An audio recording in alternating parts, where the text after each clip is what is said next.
Assalamualaikum warahmatullahi wabarakatuh. Tabi pun.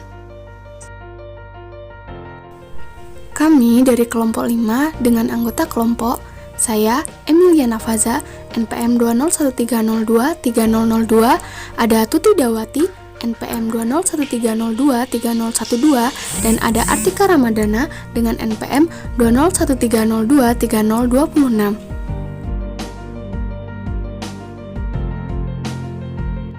Di sini kami akan mempresentasikan tentang kalimat efektif dan ciri-ciri dari kalimat efektif. Dengan dosen pengampu yaitu Ibu Siska Megadiana.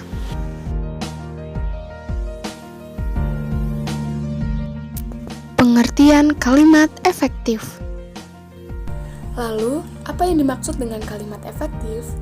Jadi, kalimat efektif merupakan kalimat yang dapat menyampaikan pesan atau informasi secara singkat, secara lengkap, dan mudah diterima oleh pendengar.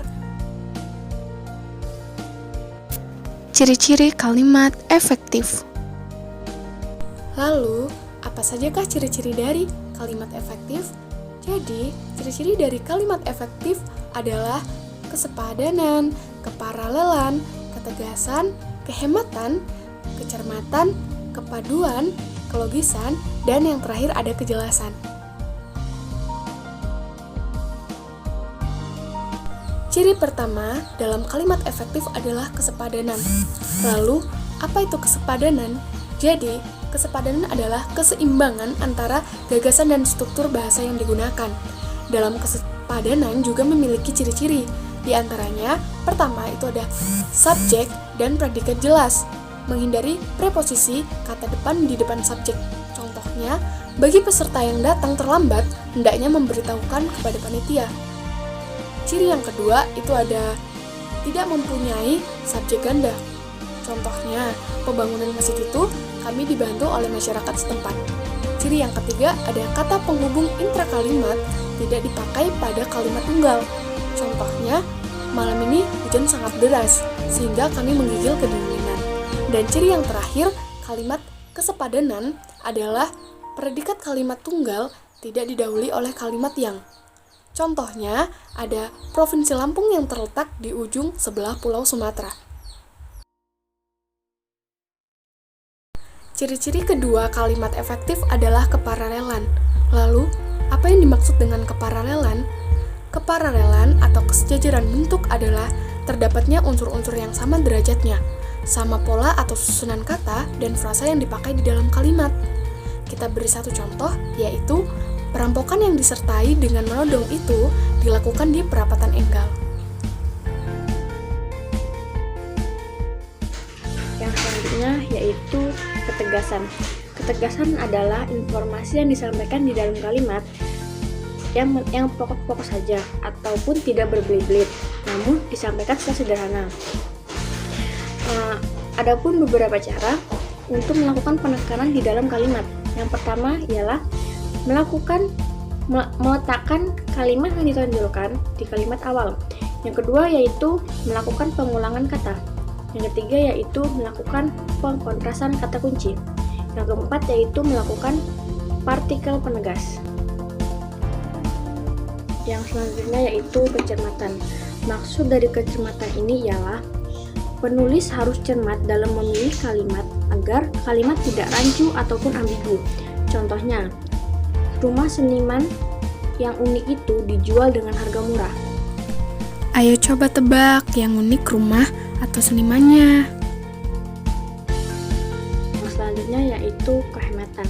Kehematan yang dimaksud di sini ialah penghematan dalam pemakaian kata, frasa, ataupun bentuk lain yang dianggap tidak perlu. Dapat dilakukan dengan beberapa cara.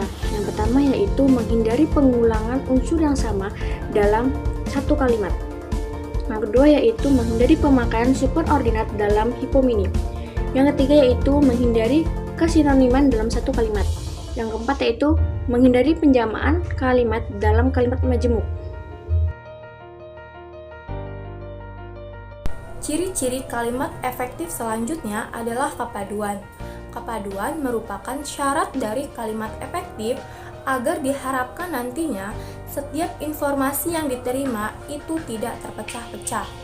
Nah, ada satu contoh kepaduan yang rusak atau tidak padu karena menyisipkan sebuah kata daripada di antara predikat kata kerja dengan objek penderita. Contoh, mereka membahas daripada kehendak rakyat. Contoh kalimat itu salah, tetapi yang benar adalah mereka membahas kehendak rakyat. Nah, selanjutnya ada kelogisan. Menurut Arifin dan Amran Tasai, kelogisan adalah ide kalimat itu dapat diterima oleh akal dan penulisannya sesuai dengan ejaan yang berlaku. Contoh, waktu dan tempat kami persilahkan. Nah, dari kalimat ini, apakah yang terlintas di pikiran kalian? Apakah waktu dan tempat kami persilahkan atau waktu dan tempat dipersilahkan?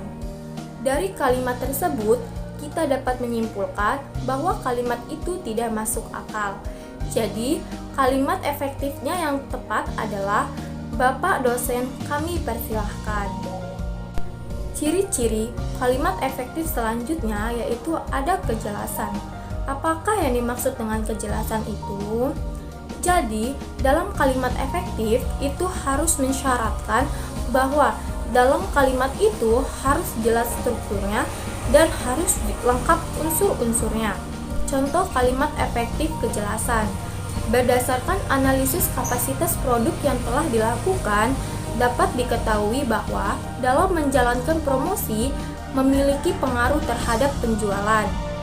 Nah, itu contoh kalimat yang salah, tetapi contoh kalimat efektif kejelasan yang tepat adalah berdasarkan analisis kapasitas produk yang telah dilakukan bahwa dapat diketahui bahwa promosi memiliki pengaruh terhadap penjualan.